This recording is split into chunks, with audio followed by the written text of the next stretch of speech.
កាមេរ៉ាមាននៅក្នុងឡានហើយហ្នឹងដល់ពេលគេសម្ពោធកាមេរ៉ាថ្មីដេញឲ្យទៅសម្ពោធទៀតដេញឲ្យមកសម្ពោធកាមេរ៉ា70ម៉ែត្រដូចដេញឲ្យមកសុំលេខទូរស័ព្ទនារីទាំងនេះអញ្ចឹងឃើញថាកាមេរ៉ាបានឲ្យទៅទៀតអត់ដឹងហេតុអី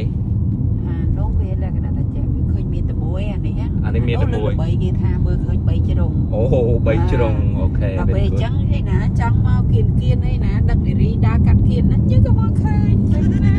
បាទនេះយើងមើលឃើញតែពីមុខអញ្ចឹងយើងវារៀងអត់លះអត់ទៅអស់ចិត្តយើងចង់បានមើលឃើញគ្រប់ជ្រុងអូខេបងប្អូនទាំងអស់គ្នាអញ្ចឹងឮហើយពាក្យសម្ដីរបស់នារីដែលចង់តាមដានប្តីល្អដូចខ្ញុំបាទគឺគាត់ថា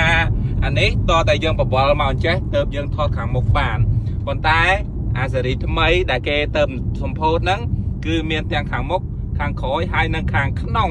អញ្ចឹងគាត់អត់ចាំបាច់បាទបវល់ទេមើលម្ដងគឺឃើញគ្រប់ជ្រុងចង់លាក់កន្លែងណាចង់មកលាក់កន្លែងនេះអី no បាទនេះមើលហើយទៅ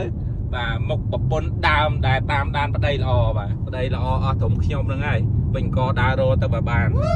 បាទអញ្ចឹងចង់ជម្រាបបងប្អូនបន្តិចពាក់ព័ន្ធជាមួយនឹងកម្មវិធីសម្ពោធនេះគឺជាការសម្ពោធបាទកាមេរ៉ា70ម៉ែត្រស៊េរីថ្មីដាក់ក្នុងឡានដែលមានឈ្មោះថា 4K T800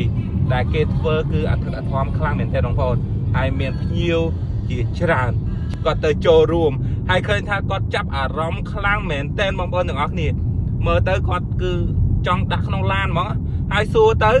តិចថាអត់មានកាមេរ៉ាក្នុងឡានណាមានតែគាត់នៅតែចង់ដាក់អាសេរីថ្មីហើយសេរីថ្មីនេះវាអស្ចារ្យខ្លាំងណាស់បងប្អូនយើងថតបាន3មុំ3 channel ហើយជាកម្រិត 4K ទៀតសំខាន់មានសេវា 4G ដែលយើងអាចបាទឆែកនៅផ្ទះបានបាទអញ្ចឹងចង់ប្រពន្ធអីគាត់ឆែកយើងជិះឡានទៅណាទៅណីអីហ្នឹងគឺបានតែម្ដងបាទអត់បញ្ហាទេមិនបាច់ចាំចូលទៅដល់ក្នុងឡានចាំយើងឆែកបានទេ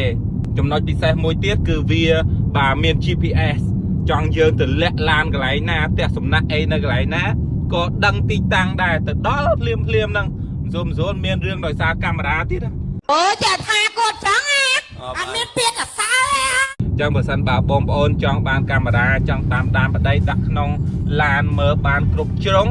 បងប្អូនអាចជ្រើសរើសបាទកាមេរ៉ា70ម៉ៃ T900